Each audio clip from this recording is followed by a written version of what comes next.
So we both meditated today. Yeah, that was good. it was good. I think that kind of helps, right? It opens It helps our me mind. a lot, yeah. Because I can tremendously. always, it's crazy how often, your mind can come in and just try to sidetrack something and like, It just centers, gets me centered and focused. And I have the option. I have a wonderful little thing on a timer, like a meditation timer on my phone. And I Yeah. can pick if I want to do a guided meditation. Oh, if I really? just want a Nice. quiet meditation. Yeah, it's called Insight Timer or whatever. Okay. It's awesome. That's cool. And so if I need to be talked to, I can be talked to and talked through it. And if I just need quiet and a few chimes to help me kind of mark my time, I can choose that too. So, but it's been really helpful to, focus on life, because so much of this work also affects our life and how we live our life authentically, right? Absolutely.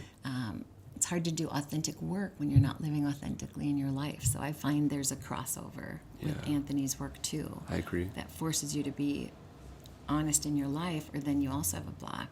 Well, when you're applying this to your craft and you feel such an immediate response from it, or such an immediate transformation result from it, you walk away and you want to have that as a continuous experience in your life, and so you try to Absolutely. find ways to make that apply to everything. Right. Yeah. Right. Yeah. It's like you're no longer happy with just kind of getting by and just surviving And tap dancing in life. around. Yeah. Tap dancing around everything. Right. And Right. you choose to be around people that are the same way, I think. Mm-hmm. And I think that sometimes your groups of friends remain the same, but you see each other at a different level too, Yeah. Yeah, Yeah.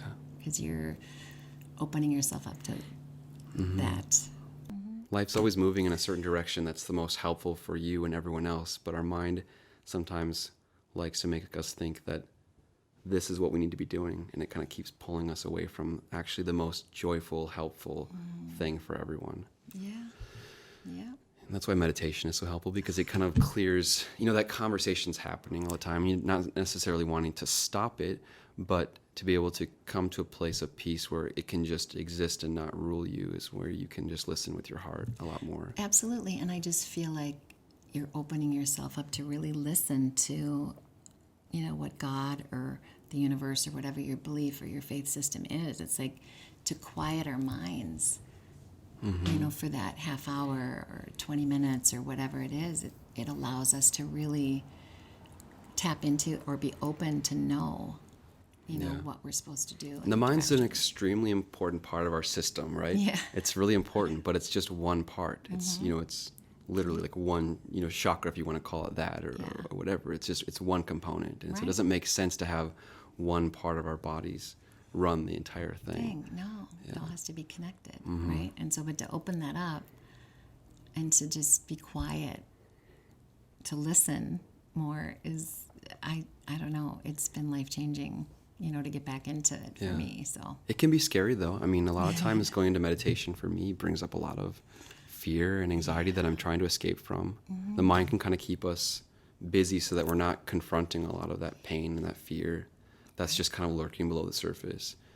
And sometimes I'll be in meditation and something will pop up, images or memories that I'm not really consciously aware of, but that are kind of running my state of being. And when I'm able to just tap into that and feel what's happening, then there's something that can kind of release, and I can see myself more clearly, and I can see other people more clearly, because I'm not stuck in that place. Right. And those things that, coming back at us that we worry about, that we have fear about, all those things, is that if we just put it in a nice little cage, it's real, and put it in a space, but just say, God, I know that you are here, and I know that you are watching over everything, and that you are going to take care of this. Help me to honor you and know and trust. It's about trust. And I want to just say that even someone, I think we talked about this with Anna too, and even a person who doesn't necessarily believe in God, but believes in the connectedness of humanity, is a humanitarian. Right. To believe that the world wants you to be happy, to really just trust in the sense of community means that you can give over some of that part of yourself that you're obsessed about or concerned about, and give it to allow the world to heal you in that way. Like, open yourself up to that in the same way that you want to open yourself up to other people to help them. Right, absolutely. And that we are all in this together, you know? And yeah, like you say, if there isn't a higher power or something, that's fine too. It's not like that's a judgment, but yeah, there's other people on this planet that will want help. that for you. Yeah. Yeah, they want you to be happy and they want you to live your fullest, truest life. And if this is all it is, then do it the best we can while we're here, right? Right. Yeah, so that's another Absolutely, option. yeah. So Yeah. I just think that whatever you call the experience of the unknown, whether it's God or universe or even if you don't believe in that, I believe that deep down we all have the same experience. And so it's important sometimes to just go outside of the labels of it and just see that we're all talking about the same thing, really, ultimately. yes. Yeah, it's good stuff.